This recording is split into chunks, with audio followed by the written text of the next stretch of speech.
Nous allons parler de cette résidence artistique et aussi de l'art de la performance et de l'art plastique qui a entamé depuis quelques moments et qui prend fin aujourd'hui. Et la sortie de résidence est ce samedi. De quelle résidence s'agit-il exactement? Alors, merci beaucoup, monsieur Eric. Alors, Non, écoute, après, appelle-moi Romain, entre toi et moi, il n'y a pas question de monsieur, voilà. hein. Non, merci beaucoup. Compagnon de longue date. Merci beaucoup. Et ça fait quand même joie quand je rentre ici. Ouais, Il y a l'énergie qui est là, c'est la vie ça. qui est là, c'est bien. Alors, je vais dire, c'est une rencontre artistique qui est née lors de la 7e édition entre un artiste franco-martiniquais et un artiste togolais. Ouais. Et donc, du coup, l'objectif pour nous, chaque année, quand nous organisons le festival et Mon et Art, ou soit Art et Mémoire, c'est de créer des contacts, des relations entre les artistes aussi, C'est ça. de partager les vécus, les expériences. Donc, du coup, cette année, il y a Joe Tessi qui est un sculpteur à Lomé, et il y a Antoine et Davy Toussaint qui réside à Strasbourg, en Oui, en France. France, oui. Donc, il est là pour sa deuxième fois au Togo. Donc, du coup, de créer un pont culturel entre ces artistes. Comme nous n'avons pas toujours cette opportunité de sortir dans le pays ou soit de créer des choses, donc il est important que chaque temps que nous organisons nos projets, nous essayons de profiter rapidement pour faire ces partages. Donc du coup, pendant 6 jours comme ça, il y a Davy Toussaint et Joe Tessi qui travaillent à l'atelier Tessi à Yokoy. Et Joe Tessi qui fait la sculpture, le recyclage, et il travaille plus avec le bois et le fer. Et Toussaint, Davy qui travaille plus avec de bronze, ils font les bronzes, ils font des sculptures monumentales aussi et il est performeur. Donc du coup, c'est de voir comment un performeur qui fait de bronze aussi et un sculpteur togolais peuvent se rencontrer et faire une expérience. Donc du coup, en gros, c'est juste une rencontre d'expérimentation artistique C'est ça. pour voir ce qui peut en découler et maintenant voir dans l'avenir ce qui peut se faire. Et donc pendant les 5 jours, ils ont travaillé matin, midi, soir jusqu'à 22h à l'atelier Tessi qui suit à Yoke, où ils ont parlé de leurs difficultés artistiques, parce que c'est pas seulement en Afrique qu'on a des difficultés aussi, donc le monde artistique, la vie sociale aussi. Et donc du coup, demain, ça serait l'occasion de montrer ce qu'ils ont essayé de concocter les 5 jours. Alors, la restitution se passera où? Alors, ça va se passer à Yoke, entre le service de OTR C'est et ça. le cimetière de Yoke. Donc, l'atelier entre ces deux. C'est en pleine rue? Oui, en pleine rue. Le travail va se faire en pleine rue. Il y aura l'installation devant l'atelier. Pendant 4 heures de temps, il y aura une performance corporelle. Il y aura performance painting live. Il y aura aussi l'installation monument, parce qu'ils ont fait des œuvres de 4 mètres à 5 mètres de hauteur. Est-ce que les deux artistes ont travaillé sur une thématique donnée? Non, c'est open, comme on le C'est dit, ça. c'est open live, donc du Comme en coup, freestyle. comme freestyle, donc, Ouais, mais c'est dans les jours de création qu'ils ont fini c'est par ça. Mais à mettre toujours quelque chose. inspiré par quelque chose. Oui, voilà, bon, l'inspiration, bon, connaissant le monde de Tessi, ça fait Ouais, des années que je connais Tessi, c'est ça. et ça fait 3 ans que je connais Tout ça. Toussaint. Ouais. C'est des artistes qui sont matchés directement par la première jour de présentation, parce que lors de cette année, lors de notre festival, on fait une visite artistique dans l'atelier Tessi où les artistes ont eu l'occasion de changer avec les membres de cet atelier. C'est de là que ça a été né. Mais j'ai vu cette cohésion qui était là directement. Donc j'ai dit, bon, il est important qu'il passe quelque chose de faire et pour voir ce que ça va se passer dans la langue. Est-ce que ce mariage entre l'art de la performance et l'art plastique est compatible? Oui, c'est compatible, parce qu'il faut comprendre que l'art de la performance utilise aussi d'autres arts, la musique, la peinture, la sculpture. Donc c'est le sort membre. Donc du coup, si aujourd'hui il y a un performeur et un plasticien qui se regroupent pour faire une création, je pense que c'est comme si on dit qu'il y a la pâte. Donc il va ceci avec Akoumel, il faut comprendre. Tu me donnes l'eau à la bouche là. Chers auditeurs, je suis avec Rasakara Agboka-Peli, promoteur du festival Emome Art. La 7e édition a eu lieu il y a quelques jours seulement. Au lieu de 2 semaines, cette année c'est 6 jours si je ne me trompe pas. 6 jours. 6 jours seulement d'activité, un bilan sur ces 6 jours pour ce qui concerne la 7e édition. Alors, merci beaucoup. Il faut comprendre que cette année, par rapport à la situation sociopolitique qui règne dans le pays, le festival est destiné pour créer dans les rues, pour aller vers des gens. Mais par rapport à tout ce qui est des interdictions, on n'a pas eu des autorisations pour performer. Donc, du coup, nous nous sommes rabattus sur les espaces culturels entre Théviers, Palimé, Casa Dalton qui nous ont accueillis. Donc, du coup, nous avons travaillé plus dans les espaces culturels, mais quand même, ça nous a donné aussi autre format de nous réadapter par rapport à des situations dont nous confrontons. Parce que le principe de l'art de la performance, c'est de confronter les situations et de s'adapter. Et donc, du coup, nous, pratiquement dans les 6 jours, il y avait eu des conférences de presse, il y avait eu des ateliers d'échange, de discussion. Nous avons parlé aussi de l'importance de l'art de la performance dans le développement artistique au Togo. Et donc, du coup, nous avons eu des visites aussi des fanatiques, des gens qui regardent bien, qui sont en train de comprendre un peu l'art de la performance. Et donc, du coup, au final, nous avons eu pratiquement 4 jours de performance entre Théviers, Lomé et 2 Jules de Palimé, entre Pimé et Agomeyor. Donc, ce que je pourrais dire, le festival était bien passé, malgré que le temps était tellement chaud dans le pays. Donc, du coup, nous avons pu s'adapter. Et aussi, nous avons eu cette année des accueils aussi, on ne s'entendait pas aussi par rapport à tout ce qui s'est arrivé. Mais ça, c'était aussi un moment chaud où il fallait aussi aller créer il faut aller créer pour montrer effectivement que malgré tout, ce festival existe aussi. On va vraiment, on va pas se rabattre sur les problématiques pour ne pas créer. Donc, du coup, c'est dans ce temps difficile qu'on a aussi on a eu la compréhension de certains enjeux aussi sociopolitiques du pays aussi. Donc, et voilà, ça a montré aussi les artistes qui sont venus de l'extérieur, que ce soit de la France, que ce soit de l'Allemagne, que ce soit de la Pologne, la Hollande, le Nigeria, du Bénin, Burkina, ils ont eu la chance de comprendre ce qui se passe aussi dans le pays parce que eux, ils seront sur l'internet d'une manière pour écouter toujours ce qui se passe dans le pays. Ils n'auront pas peut-être ils n'auront pas leur appréhension vraiment de la chose, mais ils étaient là quand il y avait les manifestations, ils étaient là, ils voyaient des choses. Donc du coup, en tant que des artistes, nous avons aussi appris notre côté aussi de ce qui pouvait en découler et ça aussi peut nous inspirer sur d'autres créations. Donc et voilà. Avant de lancer ce 7e festival Emom et Art, Sankara, tu as fait des tournées en Europe, dans plusieurs pays. Tu as eu également à intervenir dans des universités. Est-ce que ces voyages ont apporté quelque chose à cette 7e édition, même si vous n'avez pas eu beaucoup de temps pour dérouler vos activités? Oui, je vais dire que ça a apporté parce que c'est un festival qui est une autoproduction de notre association à moi-même. Oui. Et donc, du coup, il fallait que je sorte dans le pays pour aller travailler sur le plan international, pour avoir un peu de l'argent dans ma poche, pour financer le festival. Donc, le festival n'a jamais été soutenu par aucune institution dans le pays, si ce n'est que des amis de gauche à droite, mais ça ne suffit pas pour organiser un festival de 6 jours et avoir des artistes de renom comme ça.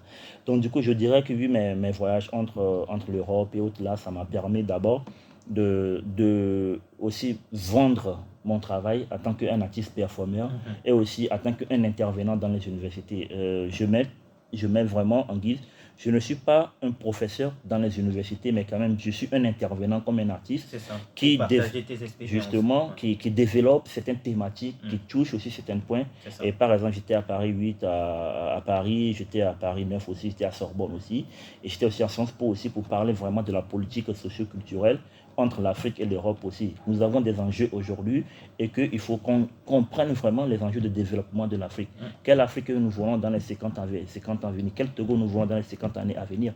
Et donc, du coup, en tant qu'un artiste performeur et militant de droits de l'homme et droits sociaux, je suis très touché par cette thématique-là et c'est ça qui m'a amené vers ces universités où j'ai eu la chance d'entretenir avec des étudiants en master théâtral, en master culturel aussi, pour parler vraiment de ce que nous, on vit culturellement parlant ici et l'occasion pour moi de tisser d'autres relations pour l'avenir des projets au pays. Le défi pour le Togo est un défi vraiment majeur pour ce qui concerne les artistes, parce que au cours de tes voyages, tu as découvert pas mal de choses.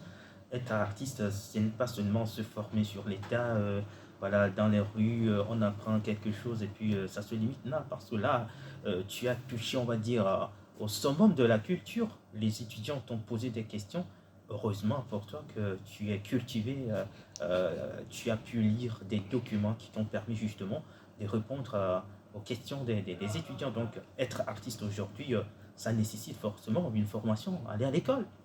Oui, ben, il faut comprendre une chose que l'art qui était dans les années 80, dans les années 50 n'est plus aujourd'hui. Aujourd'hui, quand on parle de l'art plastique, par exemple, ce que j'en maîtrise beaucoup, Mm. il y a des conservateurs. Il y a des conservateurs, des curateurs, il y a des journalistes qui écrivent sur l'art plastique, mais ces journalistes ne peignent pas. Ils ne savent même pas faire le mélange des couleurs. C'est ça. Mais c'est des gens qui peuvent écrire, qui peuvent te faire monter et aussi te faire descendre aussi. Mm. Et donc, du coup, il est question qu'au-delà de notre talent aujourd'hui, il faut qu'on aille se cultiver aussi, lire des documents, créer le réseautage aussi. Aujourd'hui, on a l'Internet, on a TikTok, Facebook, il y a des groupes sur des Internets. Et il faut aller aussi voir ce qui se passe dans d'autres pays aussi. Je le dis toujours, ce n'est pas tout le monde qui peut avoir la chance de sortir dans le pays. Mais ce n'est pas déjà malheureux pour tout le monde. Mais nous qui ont la chance aujourd'hui de sortir dans le pays, il est très important pour nous aussi de penser directement à l'avenir aussi. Et c'est ça que moi, depuis des années, je fais avec mon festival, mon association, et puis mes tournées quand je tourne. Je parle toujours de ce festival, je parle toujours comment nous pouvons travailler pour faire monter le niveau de l'art de la performance au Togo. Il y a de cela, je vais dire 10 ans, 7 ans, on ne parlait pas, les journalistes ne parlaient même pas de cet art. Mais à partir de 2022-2023, je vois des journalistes commencer à parler et je vois aujourd'hui qu'il y a des jeunes frères, des gens qui commencent à performer. Et là, c'est bien pour nous. L'objectif pour nous, normalement, cette année, c'est de faire le mai jusqu'à Cara, l'art de la performance. Mais comme on n'a pas de soutien, on s'est arrêté encore à Tchégier. On a ajouté Tchégier pour 3e cette année. Donc, du coup, il faut voir. Donc, aujourd'hui, il est important pour nous d'aller au fond, au-delà du talent, au-delà de la créativité. Il faut aussi s'instruire. Parce que quand tu es plasticien, par exemple, tu peins, tu as des couleurs, tu mets tes traits, tes reliefs et autres. Là, il y a des critiques, des curateurs, je veux dire des galeristes qui, eux, ne savent même pas ce que tu es en train de... Mais, littéralement parlant, ils vont te décortiquer ton travail. Et si tu n'es pas en mesure de les expliquer pourquoi j'ai positionné la couleur rouge ici, pourquoi j'ai ça ici, des fois, je ne dis pas que c'est ça qui peut te amener loin, mais des fois, ça peut te faire rabaisser. te rabaisser un peu. Ouais. Donc, du coup, il est très important au jour d'aujourd'hui de se documenter. Et en se documentant aussi, il faut avoir aussi des moyens. Il faut avoir des bibliothèques, il faut avoir des espaces culturels. Malheureusement, dans nos pays de subsahariens ici, surtout au Togo, on n'a pas quasiment des centres de formation artistique, on n'a pas des lieux, des tiers-lieux, ce qu'ils disent toujours en Europe, soit des espaces où il y aura la dialogue artistique, tu vois. Les gens restent dans leurs galeries, dans leurs ateliers, ils peignent chaque jour, matin, midi, soir. Mais quand vous vous rencontrez dans des espaces alternatifs où vous discutez des points de vue, là, ça vous rapproche des choses vraiment. Alors, s'il n'y a pas ces rencontres, il y a la crainte aussi. Il y a la crainte, c'est la crainte qui ramène cette jalousie aussi. Disent telle personne l'opportunité, dit moi je sais pas. Mais alors que s'il y a des tiers-lieux, il y a des espaces culturels dédiés vraiment à notre culture, je pense que les artistes vont se confronter dans ces lieux-là et ça va remonter le niveau artistique du pays. Donc nous on n'a pas les moyens pour le moment, mais à travers le festival, on essaie de créer cet écosystème artistique dans l'art plastique parce que au jour d'aujourd'hui, avec tout ce qui se passe dans les problèmes, les artistes musiciens, chanteurs, ils vont aller dans les cabarets pour aller jouer, pour prendre le petit gombo. Mais nous, les plasticiens, nous, les performeurs, avant que quelqu'un arrive à acheter une toile de toi, il faut comprendre que la personne puisse comprendre vraiment les toiles. C'est ça. Et donc, du coup, il est question aussi que nous avons nos lieux aussi, nos tiers-lieux. Et il y a deux travaux qu'il faut se faire. L'artiste qui est l'artiste, qu'est-ce que je veux faire? Pourquoi je fais l'art? Pourquoi je suis en train de peindre? Pourquoi je performe? Et à cette question, il y a aussi la responsabilité étatique aussi de ministères directement qui doivent prendre la responsabilité de qu'on doit créer une industrie culturelle. Et quand on parle de l'industrie culturelle, ce n'est pas que les musiciens, parce que quand on voit tout ce qui se passe, c'est les musiciens. Ouais. Mais les plasticiens sont où? On a Paul Haï. Aujourd'hui, à Paris, il y a Paris Noir qui se fait actuellement, qui regroupe les grands artistes plasticiens des années 50 jusqu'à 2000. Et Paul Haï est exposé, pas cité, exposé. Et exposé là, et ça ne parle pas beaucoup de l'exposition là au Togo ici. Ça ne parle pas beaucoup même dans la diaspora. Moi, je pensais que l'ambassadeur du Togo en France peut donner des tickets à des Togolais résidant en France d'aller voir l'œuvre de Paul Haï. Ça ne se fait pas. Mais je pense que si c'est un musicien togolais, je pense que beaucoup de personnes, des gens vont aller voir cet musicien. Il y aura beaucoup de communication. Donc, il est important que l'art plastique aujourd'hui, nous travaillons beaucoup. Il y a Claire Pénovon qui vient d'avoir un grand prix actuellement au niveau du Sénégal, le prix de meilleur créateur de l'Afrique. Mais ce prix est tombé à l'eau parce que il n'y a pas eu de communication autour de ça. Au-delà de ça, il y a Artist Goa qui crée dans le plan en Suisse là-bas. Il n'y a pas de communication là-dessus.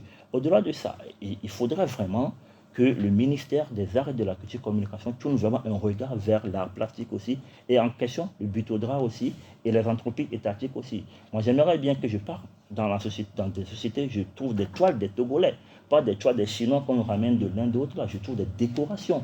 Et aussi dans l'embellissement des villes, les mairies, les communautaires, des trucs là, il faut mettre les bâtiments, au lieu de mettre des bâches pour polluer l'environnement, il faut mettre les plasticiens, mettre le décor, mettre l'histoire du Togo sur des bâtiments du pays. Et là, quand tu rentres dans le pays, c'est embelli.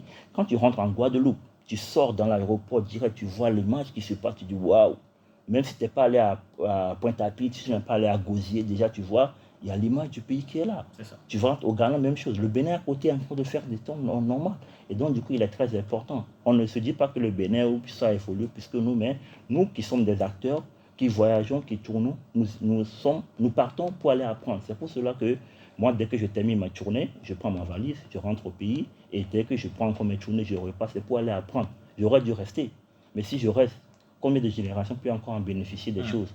Donc il faut préparer l'avenir. Nous faisons notre part. Il faut aussi l'obligation du gouvernement, du ministère, de faire aussi sa part. Parce que là, c'est mémoire des peuples. Et à part la musique, il y a la peinture. Il y a la peinture. Et donc, il est très important aussi qu'on se bat là-dessus. Aujourd'hui, nous parlons de l'art de la performance. Pour celui qui tombe peut-être une première fois sur ce vocabulaire, l'art de la performance, c'est quoi exactement? Je dis toujours l'art de la performance. D'abord, il y a la performance sportive, sociale où tout le monde est dans son action. Ouais. Après, la performance artistique où là, le frère vient de faire une performance artistique sur scène. Voilà. Maintenant, nous autres, nous faisons l'art de la performance qui est carrément un discours différent de tout ce qu'on appelle de performance artistique. Alors, l'art de la performance, c'est un art présentiel qui invite le corps, le temps et l'espace où il y a l'invocation du corps dans le direct. Donc c'est un art présentiel qui n'a pas de la répétition. C'est l'action plus. Et donc du coup, ce qui en reste de cet art, c'est la photo, c'est la vidéo. Et au jour d'aujourd'hui, ça commence à arriver dans les galeries où il faut tourner sur des thématiques, frère. Mais moi, ma particularité, je tourne beaucoup sur des thématiques, mais tu ne vas pas voir vraiment une création aujourd'hui et demain voir même création sur même thématique. Il y a toujours de changements. Ce qui nous différencie de ceux qui font du théâtre, eux, ils ont une ligne artistique directive où il faut 2 minutes, il faut faire ça, 3 minutes, il faut faire ça, 4 minutes, il faut faire ça, 5 minutes, il faut faire ça, telle lumière, telle lumière, telle lumière. Ceux qui font aussi de la comédie, du mime aussi, ceux qui font du théâtre aussi,